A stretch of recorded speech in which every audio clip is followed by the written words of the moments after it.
the Art and Industry of Business and Living podcast, discussing conscious choices around business, money, life and living, and creating a greater future for you and the planet.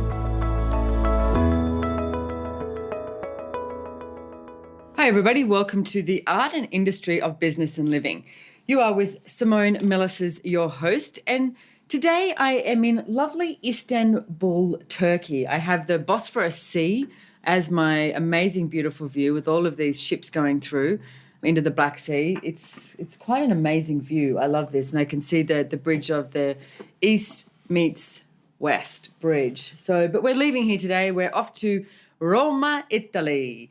And I am here with my lovely, enjoyable other, Mr. Brendon Watt. Thank you for joining me. You're welcome. I sort of made him. Let's just say she kind of forced me, but that's okay. What are relationships for if you can't be forced into doing things, you know? And that's exactly what we want to talk about today. Not about forcing people into doing things, but about relationship. I promised you all that we would have Brendon on here to be talking about relationship done different. And I do have some questions that people sent in. So, Oh, you do? Yeah. Oh. Yeah, there you go. You didn't know, did you? Boom. So here we go. In relationship, this is questions from other people. In relationship, people often crave intimacy, but don't have a roadmap to get there. Where do you start? Well, first of all, I would start with where are you willing and not willing to be intimate with yourself? See, we do this thing of intimacy as though we need another in order to have it. But if you can have it with yourself from the beginning, and if you can look at how do I have intimacy with myself, then having it with another is easy. Cool. Okay, so what are the 5 elements of intimacy? Honor, trust, vulnerability, gratitude, and allowance.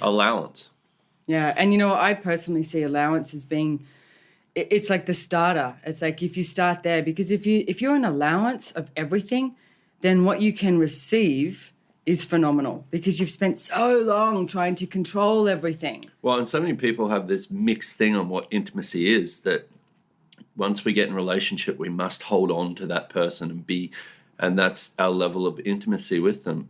But it never works.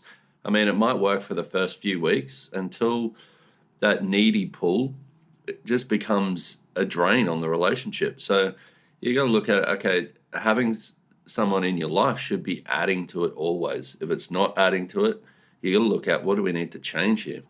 You mentioned something about needy. I just want to talk about that too. We just finished a class here in Istanbul, Turkey, and one of the ladies in the class was saying, you know, help me, basically, because what she creates is she, you know, sees someone, ends up having sex with them, and then falls in love with them and becomes like this needy person. And need is one of the most ugliest things in the world. Well, if you're doing need, you've already decided you lack something. So if you're doing need in relationship, somewhere you've decided that you lack something. So you got to look at it and go, okay, am I doing this relationship so that they can validate who I've decided I can't be? Or am I doing this relationship to add to my life? If it's the first one, you might want to look at, okay, what am I not willing to see that's true about me here?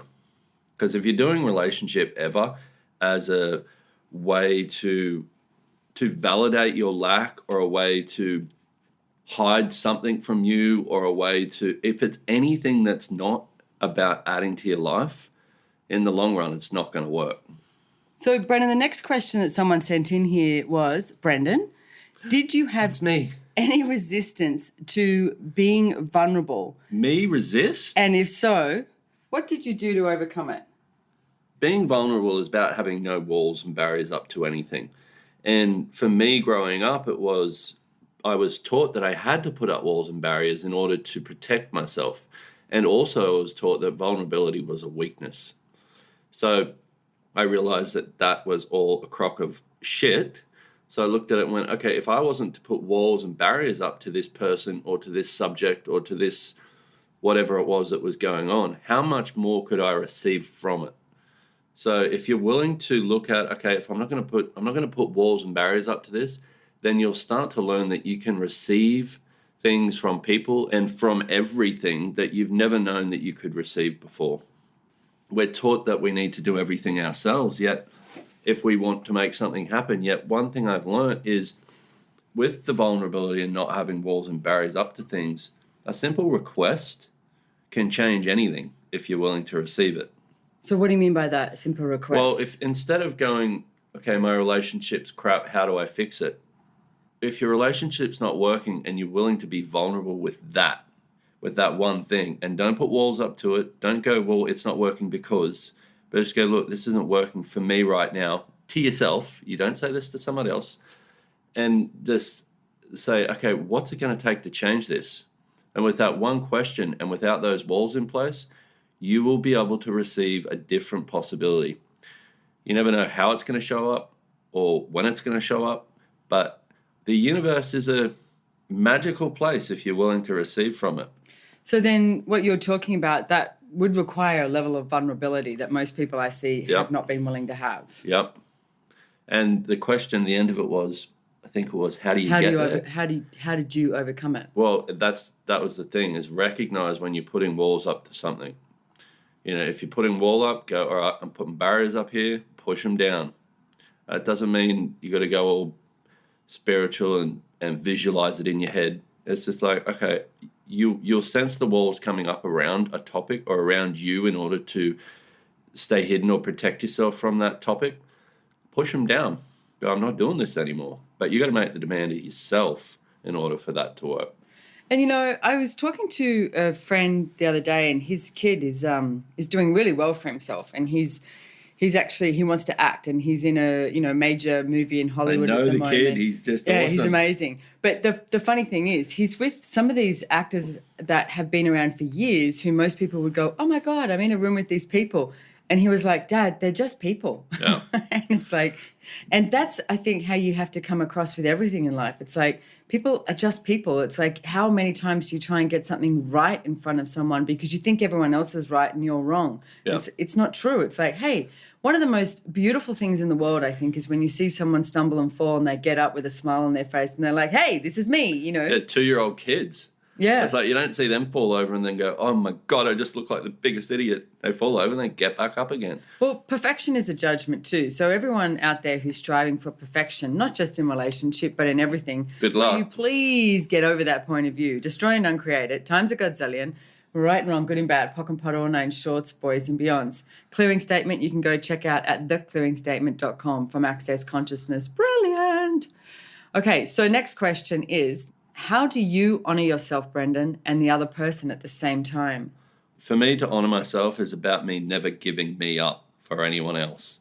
Because I know that for a lot of us in relationship, what we do is we get into a relationship and then we start cutting off our arms and our legs in order to make sure that we're not too much, or we won't go beyond what that person has decided we are. So we keep ourselves limited.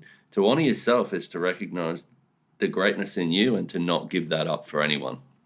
To honour the other person is to recognise that they're going to make choices. They're going to choose what they're going to choose. But you got to recognise that's their choice. People oftentimes in relationship, someone will make a choice and the other person will think, well, you did that against me. It's not about doing it against you. It's about, okay, they made that choice. If you're willing to honour the other person, I mean, we have this thing in Access that there's one of the steps that create a start to a great relationship is you let them do whatever the hell they want to do, and they let you do whatever the hell that you want to do. If you've got that in relationship, then you're on the road to having the rest of it. Okay, so I'm going to ask you a question for all the men out there listening who do have ladies in their life who are not willing to have them be that, who are, you know, sort of demanding and want to make it all about them.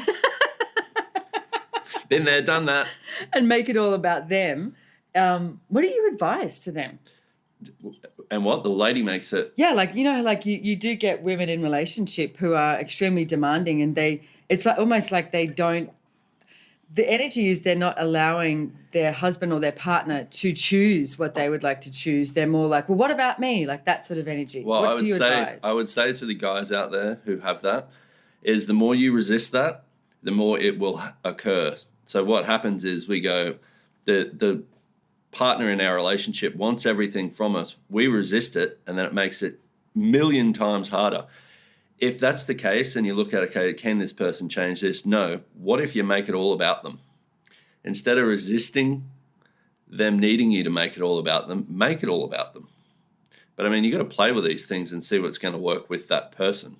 And also, for me, there's a line in the sand. So if it's like, I'll do whatever it takes to create ease and all of that. But if there's a line, and I'm not even sure where it is, if that's stepped over with anyone that I'm dealing with, then I will not take it. So you also don't need to sit in the corner and take beatings. It's about recognizing that you'll do what it takes to create ease until it gets to a place where somebody is just taking from you. So like we were talking about before with being in allowance, it's like allowance is not a doormat. It's like you don't sit there and take it. Definitely not a doormat. No, allowance is definitely not about taking abuse from somebody. You've got to recognize what actually works for me here. And this is not just about relationships with someone you're living with or someone you're having sex with. This is relationships with every single person in your life, because everyone you're connected to, you're having a relationship with. So it's recognizing that you will be an allowance of their choices, but you also will not be a doormat to them, which I did for a long time. Trust me. I mean, before Simone and I were in this relationship, probably 12 months before, I ended a relationship with my son's mother, and I was with her for 12 years, and it was horrible. It was horrifying. But I realized later on that she was exactly the same person as my father. You know, he was an abusive man. I chose an abusive relationship. Why? Well, one of the reasons was to try and figure it out, but there was many others. But that was all I knew how a relationship could be. It wasn't until I started actually looking at it and seeing it and asking for something greater to show up that it did.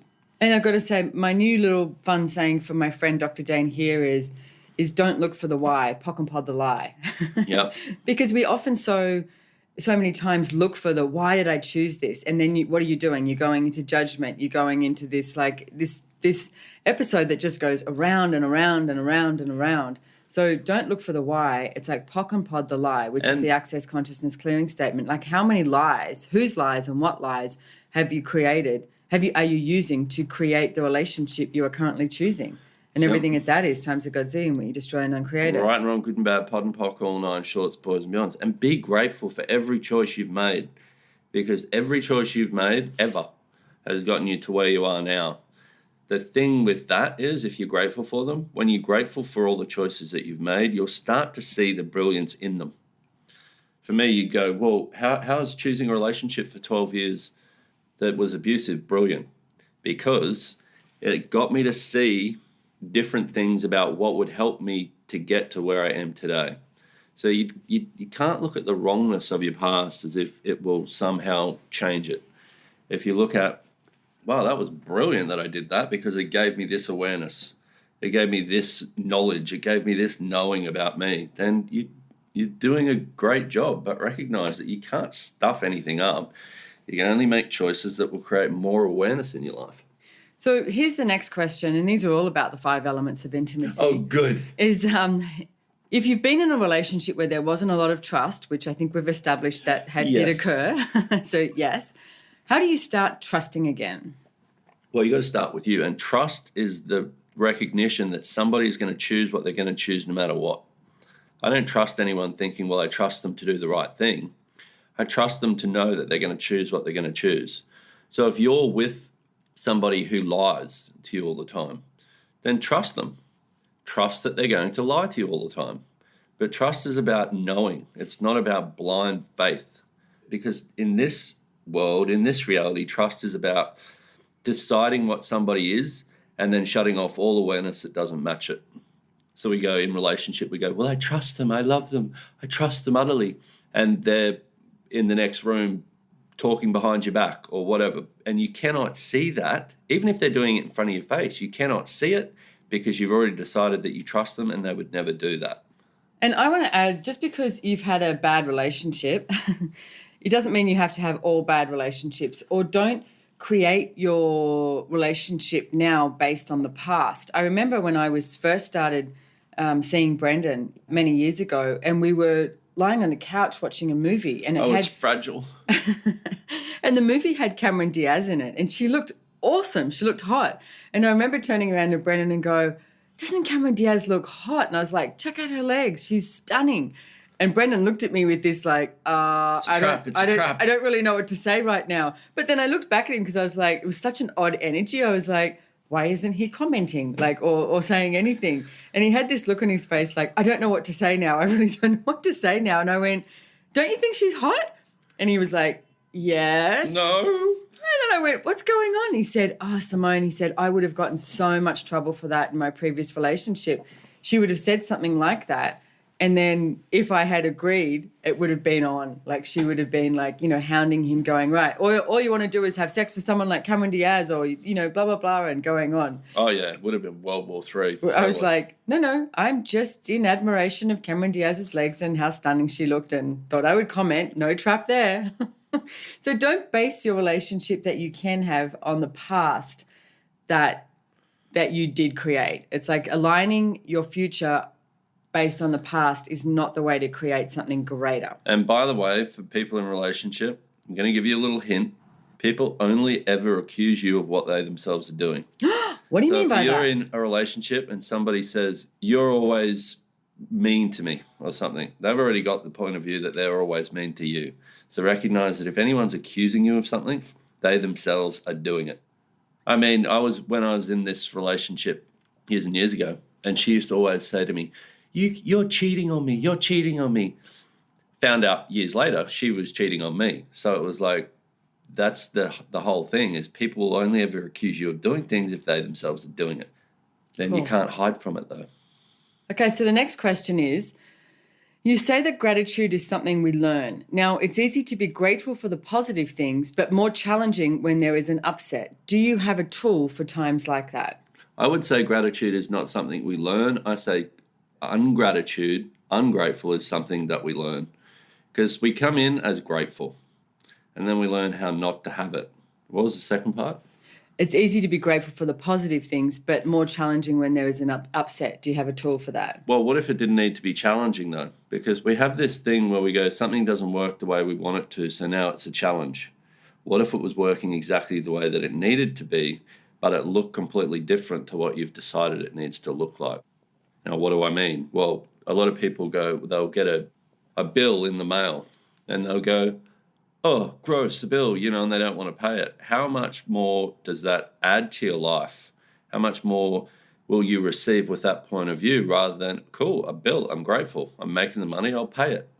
And if you start having gratitude for everything in your life, then you can see everything for what it truly is rather than what you've decided it needs to be. And what I've noticed with that too, Brendon, is possibilities expand. With everything. Yeah, beyond what you can imagine. Because it's like if you could work everything out with your logical mind, you'd have everything you ever desired. It's the insane stuff that locks you up. Yep. So when you do sort of start to, have these 5 elements of intimacy, not just with you, not with just with someone else, with the universe. It's like, all right, universe, let's do this. Yep. And trust.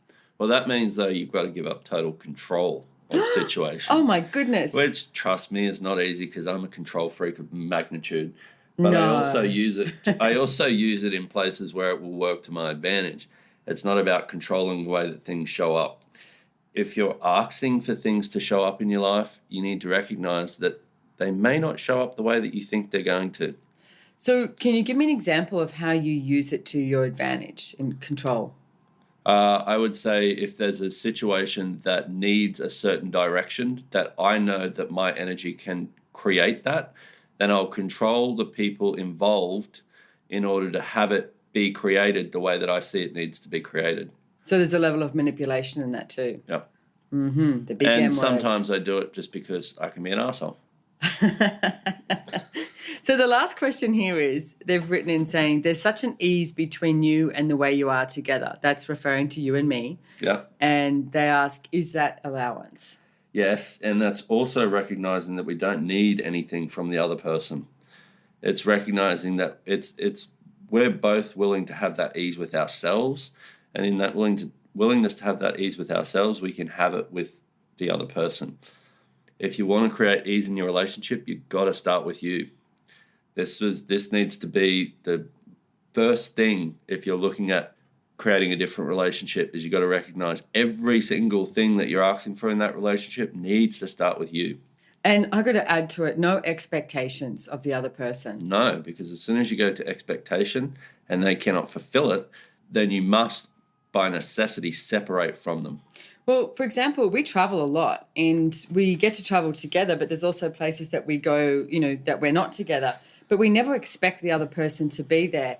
And what I've noticed is we're so grateful when the person does show up and is in the same place, but it's not an expectation. We're totally fine on our own. Yep. We don't need the other person to be there. It's just a level of contribution that adds more and creates more ease, just not just in your body, but in your being and everything that you create. It adds more when that other person is around. Well, you're also not looking at me as an answer and needing to add something or fill a hole in your world that's missing. No pun intended. But you're not looking for me that there's something missing in your world that I can add. It's not about that. You're you. My energy can contribute to it. I'm me. Your energy can contribute to that. That's it. Yeah. I'm not missing anything. No. So, Brendon, I'm so grateful that you came on here this morning. All of you just went visual about the whole thing. You sickos.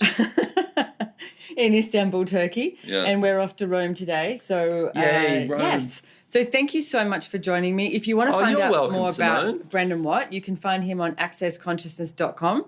You do spell his name as in Brendon. They've been telling me I've got to send people to BrendonWatt.com. Yeah, I was just about to say that. Oh, so, good. Yeah. Because I forget. BrendonWatt.com. BrendonWatt.com.